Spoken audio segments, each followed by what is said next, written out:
Welcome to Sakshi TV's special immigration show with attorney Ms. Prashanthi Reddy from Law Offices of Prashanthi Reddy.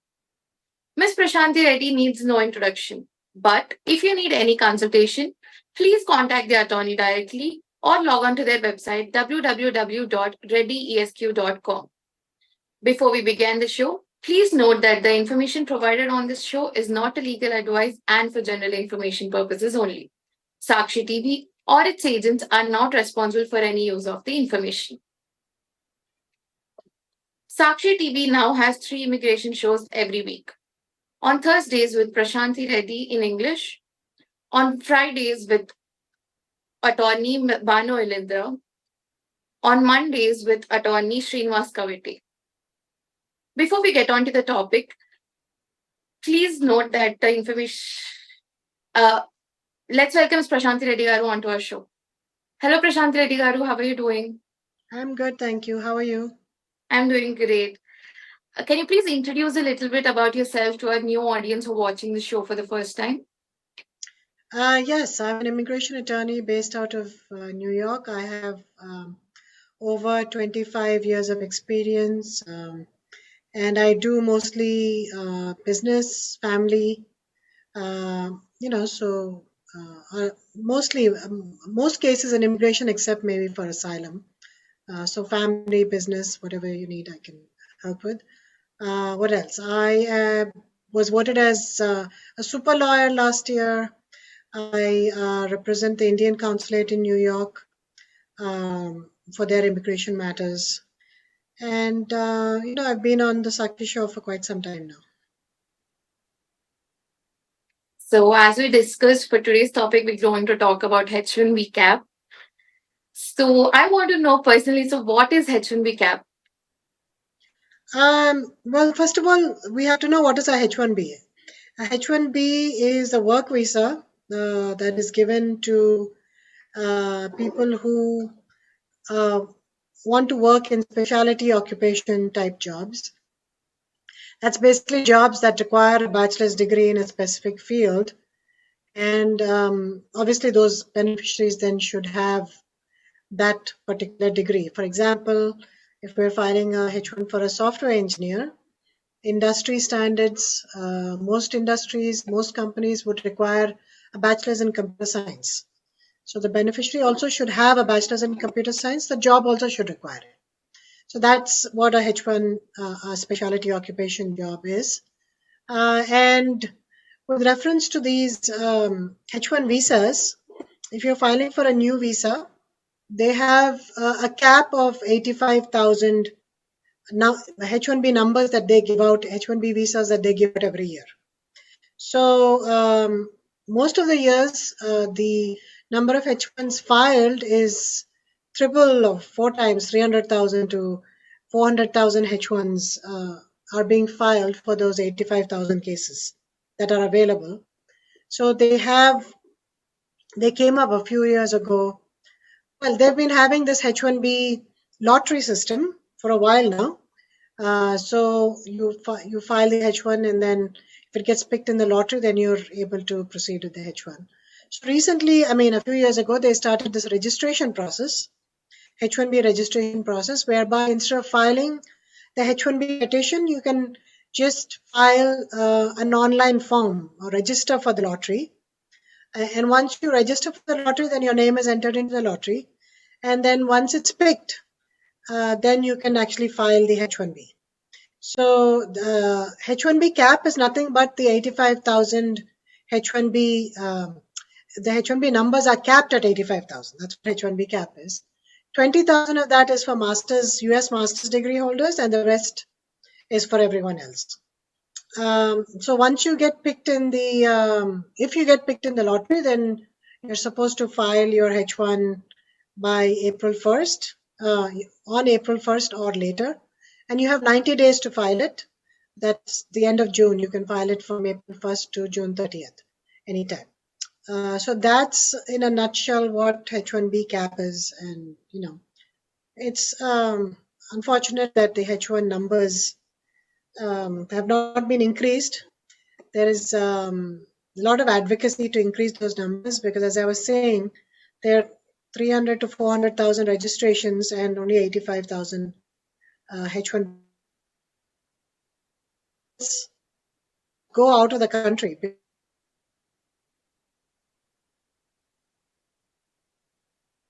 for the US. So there's been a lot of advocacy, but not much has been done.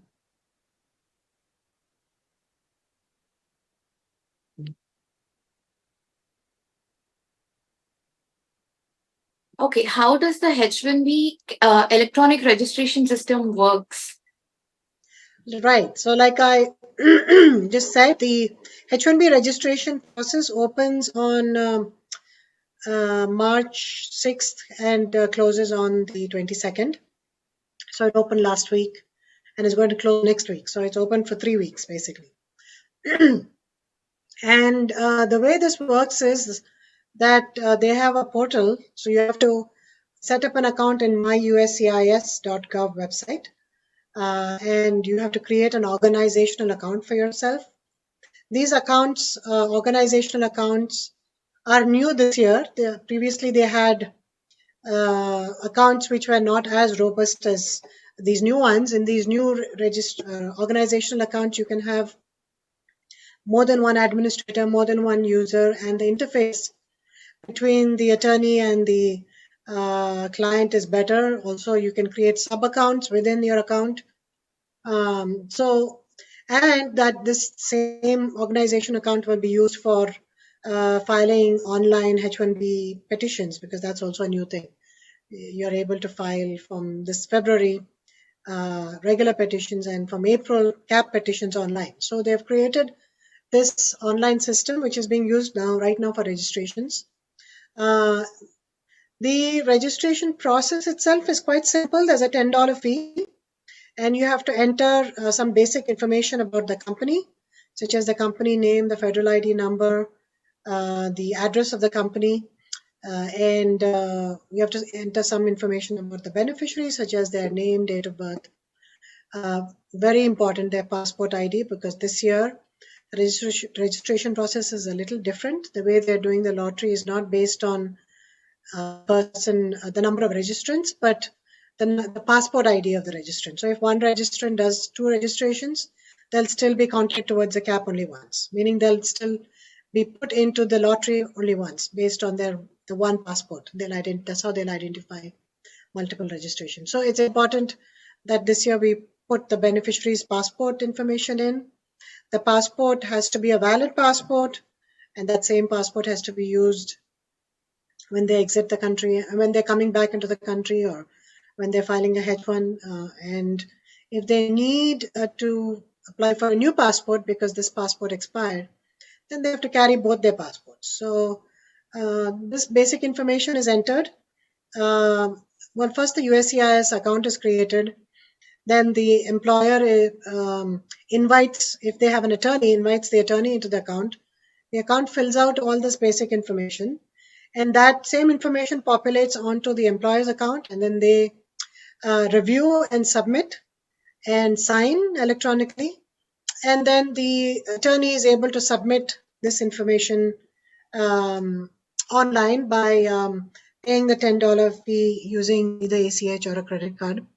And so that's basically, once they submit it, then the button changes, the status of the case changes to submitted from pending. And once it's picked up, if it's picked up for the lottery, then it says, I forget, approved, I think, when it's picked up. Otherwise, it'll just remain in submitted status. And once you are picked, if you are picked in the lottery, then that same online portal will let you know that you're picked, and then there'll be a notice which can be printed out, a PDF, which needs to be printed out and then attached to the H1B petition when we're filing it. So as I said, all registrations have to go in by noon of the 22nd, that's next week. And we will get to know information about whether the person was picked or not by between 22nd and the end of the month, basically. Because by April 1st, everything has to be sorted out so that people can start filing their H1s from April 1st. So that's the process for registration. So Prashanthi Reddy garu, why is it called H1B Visa 2025 when we start filling it in the year 2024? Because it's the fiscal year starts in October. We are filing it in advance. And the new year 2025, the financial year for USCI's fiscal year, starts in October of the previous year. And we are filing it now, way in advance, 6 months in advance. Because we're allowed to file 6 months in advance. That's why it's called 2025 and not 2024. What types of petitions fall under H1B cap? All H1B petitions, whether it be masters or regular H1s, all new H1. So if the person has never been on a H1 before, then they are subject to the cap. Unless they are not subject to the cap if they are working with a cap exempt employer. Cap exempt employers are non-profit, not non-profits, but non-profit research organizations, governmental research organizations, some hospitals that have a relationship with educational institutions, also higher education institutions like universities, etc. So these are cap exempt. You can file these petitions without having to file your case in a cap, even if you have never been on a H1 before. But otherwise, everybody else has to go through the lottery system. What types of H1B petitions are not impacted by the H1B cap? I think I already answered that in the previous question. So the cap exempt organizations, if you're working for, they're not. Also, if you're filing an extension or an amendment or a transfer, if you've already been counted towards a cap in the past, even if you're in a different status now, in the past 6 years, if you've been counted towards a cap, then you're not subject to the H1B cap, and you can file your H1 at any time. How is the H1B regular cap calculated? I'm sorry? How is the H1B regular cap calculated? Oh, calculated. Oh. So H1B, as I said, H1B cap, they have 85,000 H1B numbers available. That means 85,000 H1B petitions can be filed, out of which 20,000 are reserved for masters. And the rest are reserved for 65,000 are reserved for the regular other people who don't have US master's degrees. So the way the lottery system works is for the master's degree people, they get a chance to be picked twice. So they entered into the lottery twice. One, they get entered into the lottery under the master's lottery. So they have 2 lotteries. And then if they don't get picked there, they get entered into the lottery for the bachelor's cap. So they have twice the chance of getting picked in the lottery than a person with a bachelor's degree has. And when they select registrations, even though it's only 85,000, the number, so there's no calculation required. It's a set number. But they usually pick about 100,000, 125,000, a little bit more than they require, simply because they know that some of the registrations that are picked, the H1s will not be filed. So keeping that in mind, they pick more numbers than 85,000 so that they can account for that people who don't file. So that's pretty much how the numbers work. What other visa options are available if the H1B cap has been reached? Now, this answer to this question can be an entire new show, or maybe several shows even, because there are a few options, and we can talk at length about each option. But given the constraint of time, we will touch upon briefly some. If you are not able to get through a H1, L1 could be a good option, L1A and L1B. L1A is a multinational executive, meaning the company is transferring you from the India office, for example, to the US office to take care of some kind of executive type of position, CEO, CFO, CTO, that kind of position. or managerial level. You could also be an L1B, which is the person has specialized knowledge. Again, the person is being transferred, say, for example, from the India office to the US office for specialized, because they have some specialized knowledge in the product or in the working of the company or in the system or something. So you have to be able to show that, and that's an L1B. You can do it if you're from Canada. You qualify for a TN. So if you're an IT professional, you can file a TN visa. Software, I believe engineers qualify for TN. So TN visa is really easy to get. So nationals from Canada and Mexico. Mexico, they have to go to the consulate, but Canada, they just have to go to the border and then request for the TN visa after submitting a few documents. So that's easy. Then you also have, if you're an Australian citizen, you have an E3, which is similar to the H1. You require a job which is a specialty occupation, that is, requires a bachelor's degree in a specific field. And for those types of visas, again, there is no cap. And so you can go and get that visa at the consulate. You don't have to apply at USCIS. You can go directly to the consulate and apply for that visa without having to get an approval from USCIS. So these are some, of course, you can, in a limited way, also come on a B1, which is a business visa. But there are certain things that you cannot do on a B1. You cannot work on a B1, but you can certainly meet with clients, gather requirements, that kind of thing. So it's limited use, but it can be used for business.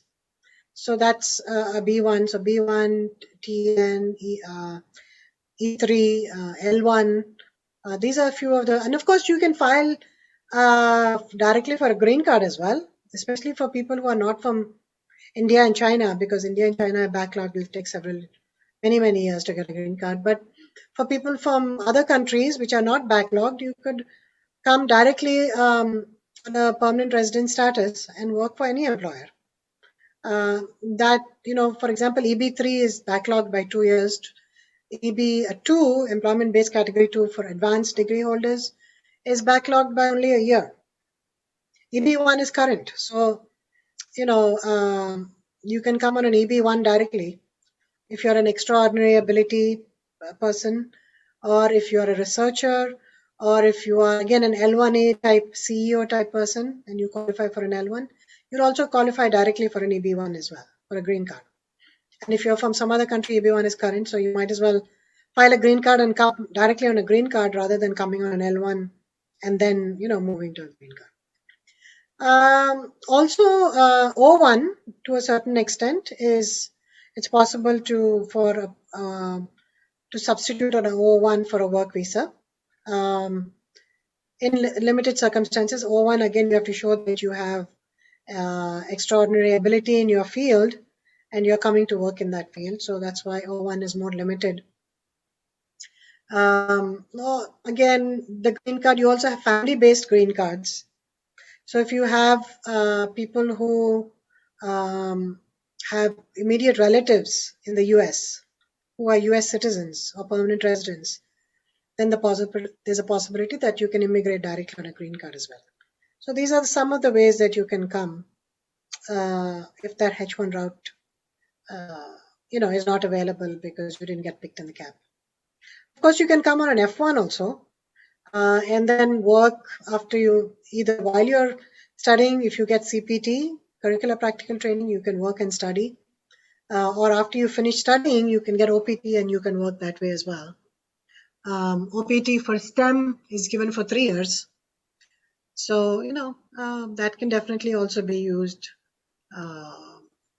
as an alternative to a H1 to a certain extent. Who do the H1CAP affect more? Who does the H1BCAP? It affects everyone because it's not based on nationality, unlike the green card numbers where every country is given a certain number of green cards, a certain percentage of green cards. So India is affected more because of the backlog, because there's more demand for India. For H1Bs, everybody is affected equally. because all countries get treated in the same way, no matter which nationality or form. But you can say that people who are needed for in the healthcare industry, the industry is affected, not so much the people. But America is affected maybe by not being able to file H1s for much needed medical care, like nurses, doctors, these kind of people. But most often than not, these people are working for CAP exempt organizations because they are working for hospitals. So who are teaching hospitals basically. So it's like universities affiliated to a university. So they are able to get sometimes in some instances H1s without having to go through the CAP. But in general, if you're saying who's affected, a person from nationalities are affected equally.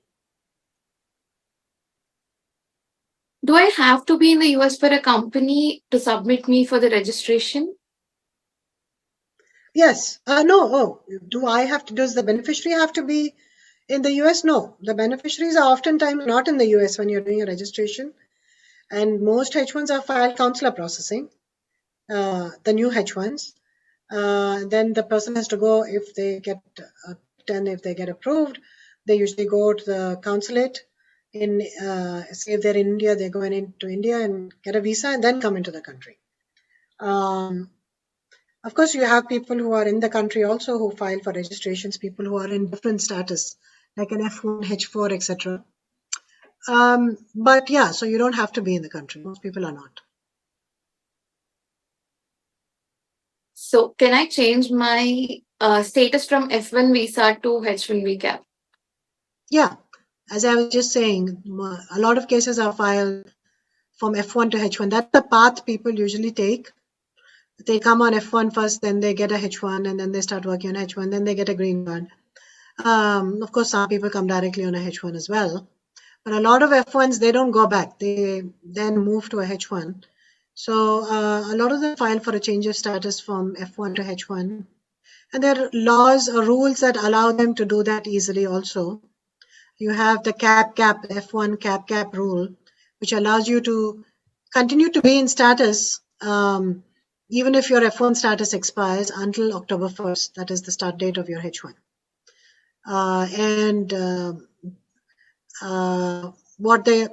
Recently what they're saying is that there's a proposed rule that the deadline will no longer be October 1st. Even after October 1st, you can continue to remain in cap status until your H1 gets approved. So yeah, absolutely you can. What document shows my H1B status in US? Your H1B approval, more importantly, your I-94, which you get at the port of entry. Depends on if you're filing a change of status, you will get an I-94 attached at the bottom of the approval, the I-797 form. If you're filing a H1 consular processing, meaning you're outside the country, then you get an I-94 when you're entering into the country. So that's the document. Before they used to give it as a white card. Now it's all online. They just stamp the passport. And if you want that I-94 document, you have to log in. You have to go into the I-94 website, put in your passport number, and then you'll be able to print out your I-94.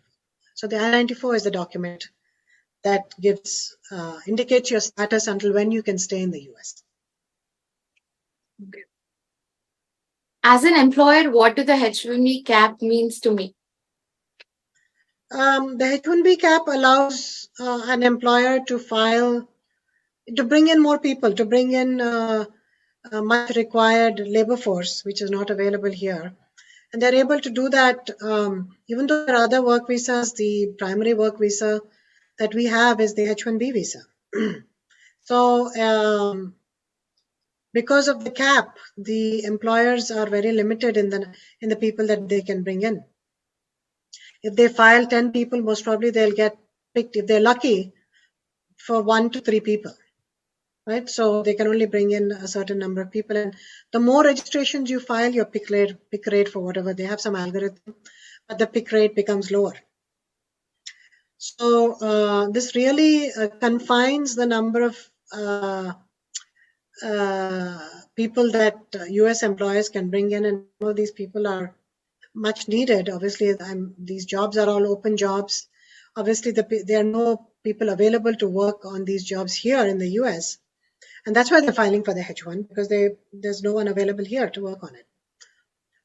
In some sectors, especially if you're, as I said, healthcare or some other industry where there's a shortage, the economy itself is impacted, not just the employers. So there's a lot of impact for any employer when because of this cap, because it's always oversubscribed, and so they are not able to meet their requirements, and those requirements are going overseas. So it looks like we completed most of the information, and we are also running out of time. Thank you, Prashanthi Reddy Garu, for joining us on our show. Thank you, viewers, for tuning in. You're watching Sakshi TV with me, Nitya. Thank you. Bye.